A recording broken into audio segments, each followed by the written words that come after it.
In this video, you'll learn how to build a fintech app using Lovable. This guide will take you through the necessary steps to create your application efficiently and effectively.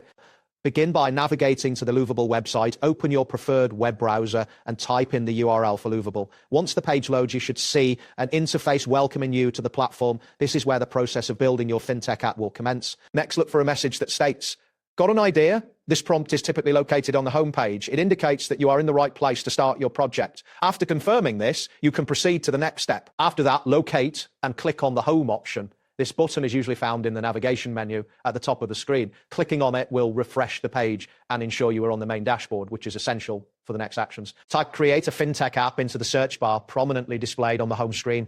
Ensure that you enter the text accurately to avoid any issues later in the process. This search will direct you to relevant resources and templates for your fintech application. Once you've entered the text, press the Enter key on your keyboard. The system will process your request and you should see a loading indicator momentarily while it retrieves the necessary information. After a brief wait, the search results will display on your screen. Now you will see a message stating "Exploring Fintech App." This indicates that you are viewing options related to your project. Take a moment to review the displayed information to understand the available resources and templates. Proceed to the next message that says "Evaluating Fintech App." This phase allows you to assess the various components and features that can be integrated into your application.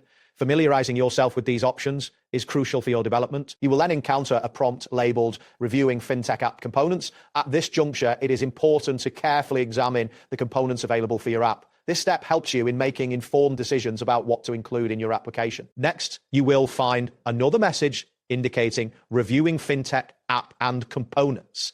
This step further emphasizes the importance of understanding how the components work together within your app. Take your time to ensure everything is in order. To add more features to your app, click on the option labeled Chat AI or Prompt to add more features. This feature will allow you to enhance your application significantly. Make sure to explore the options presented to you thoroughly. After selecting the additional features, you will need to wait for Lovable to generate the app. The system will display a loading indicator during this process, depending on the complexity of your app. This may take a few moments. Ensure that your internet connection is stable, as a slow connection could prolong the waiting time. That's it for this tutorial. Thanks for watching and see you in the next one.